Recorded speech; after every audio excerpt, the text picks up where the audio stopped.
Hello students, welcome to my class 7th. We welcome to all the students. Today I will continue the chapter 7, chapter 6, and I will tell you about the traders and craftsmen. First of all, I want to tell you the meaning of traders and craftsmen. Here is written traders and craftsmen. Traders means a persons who trade from one country to another country, or who trade between one city to another city, who export their things from one city to another city is known as traders. Traders means होता है व्यापारी, जो व्यापार करता है एक city से दूसरी सिटी में, चाहे एक जगह से दूसरी जगह, चाहे एक कंट्री से दूसरी कंट्री में। उसके बाद फिर यहाँ पे क्राफ्ट्समैन है। क्राफ्ट्समैन मीन्स होता है कारीगर, वह चाहे किसी भी चीज को बनाता हो। अब यहाँ पे देखते हैं next point here, exchange of money. आपको पता है कि एक्सचेंज ऑफ मनी, मनी को कैसे कुछ जो ट्रेडर्स होते थे वे जैसे एक जगह से दूसरी जगह जाते थे बाय सी रूट, तो वे क्या वहां पे जमा करते थे, तो फिर यहां से जो सामान ले जाते थे उनको रिसीविंग क्या मिलता था, क्या सिस्टम होता था ट्रेड करने का। चलिए देखते हैं। The use of hundis. Hundis means होता है, यहाँ पे लिखा गया है hundis. The use of hundis. Bills. Hundis means होता है बिल्स ऑफ एक्सचेंज। एक बिल होता है। बिल का मतलब जैसे मैं यहाँ से कोई सामान लेकर भेजा किसी व्यक्ति को और वह वहां ले जाकर जमा किया, तो फिर वहां से एक बिल मिलेगा, वही बिल लाकर यहाँ पे रिटर्न करना पड़ेगा, उसी को हंडीज बोलते हैं। Hundis made a long distance safe before travelling to distance places merchants would deposit the money with sarrafs and receive hundis. जैसे एक वहां पे सराफा होता था, सराफा मतलब एक पर्सन होता था, नियुक्त किया जाता था, यहाँ से जो सामान को ले जाते थे, पैसे को ले जाते थे, जो जमा करते थे, और वहां से उनको रिसीविंग मिलता था, क्या हंडीज मिलता था। क्या मिलता था? हंडीज मिलता था। आपको नहीं समझ आया, फिर से बता रहा हूं। जैसे यहाँ से जो ट्रेडर्स होते थे वे दूसरी जगह जाते थे और वहां पे एक सराफाज होता था, यहाँ से जो थिंग्स को लेकर जाता था, मनी को लेकर जाता था, वहां से उस बिल को देता था, देने के बाद फिर वहां से हंडीज को रिसीव करता था।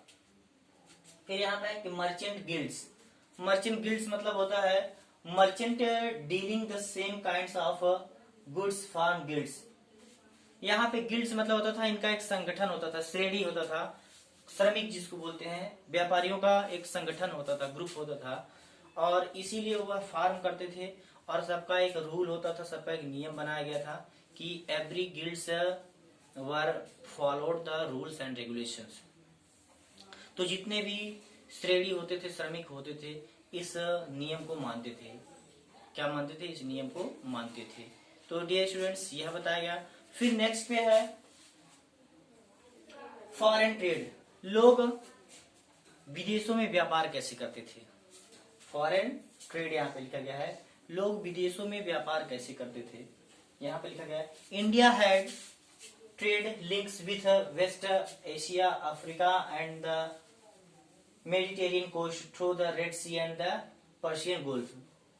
मतलब यह इतने क्षेत्रों में जाकर उस समय ट्रेड भी करते थे लगभग। और कैसे जाते थे? यह सी रूट से जाते थे, सी रूट से जाते थे, समुद्री मार्गों से जाते थे।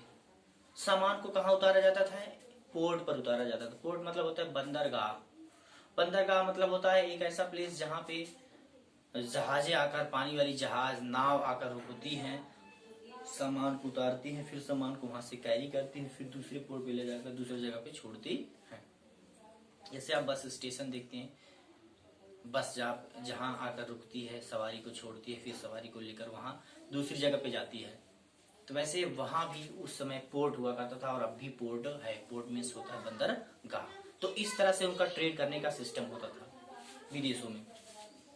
फिर यहाँ है सम कम्युनिटीज ऑफ आर्टिसियन। जैसे क्राफ्टमैन होते भी थे तो आर्ट कलाकार भी होते थे, इनकी एक कम्युनिटी बनाई जाती थी। क्यों बनाई जाती थी communities? The medieval India some of the communities craftsmen and artisans were quite prosperous and even gave donates to the temples। ये आर्टिसियन की जो कलाकारों की कम्युनिटी होती थी ये डोनेट करते थे, ये डोनेशन करते थे, दान करते थे फॉर मेकिंग द टेम्पल्स, मंदिरों को बनवाने के लिए ये डोनेट करते थे, दान करते थे। ठीक है, फिर यहाँ पे अगला पॉइंट है सब मेडुअल सिटीज। अब उस समय कुछ सिटीज को बनाया गया था बाय द क्राफ्ट पीपल, कारीगरों के द्वारा जो हमारे यहाँ होते थे। कुछ शहर को बनाए गए थे, कुछ शहर जैसे थे उसमें कुछ क्या हुआ करता था देखते हैं। जैसे the cities of the city of, इसमें है हम्पी। कुछ मेडुअल सिटी में पहला जो शहर का नाम दिया गया है हम्पी है। क्या है? हम्पी। हम्पी यह जो विजयनगर में है और यह तुंगभद्रा रिवर के किनारे बनाया गया है कर्नाटका में। और यह सिटी अपने आप में डेवलप्ड हुआ था उस समय। उसके बाद फिर है मछलीपट्टनम, अगला जो सिटी का नाम है। In the delta of the river Krishna developed Hampi, developed as a port city. इसको एक पोर्ट सिटी के नाम से डेवलप किया गया था, जैसा कि मैंने आपको बताया पोर्ट सिटी क्या होता है। फिर है अगला सूरत, लास्ट जो सिटी का नाम है सूरत है। यह भी Surat, the port city of Surat developed on the left bank of the river Tapi. It becomes India's chief port under the Mughals.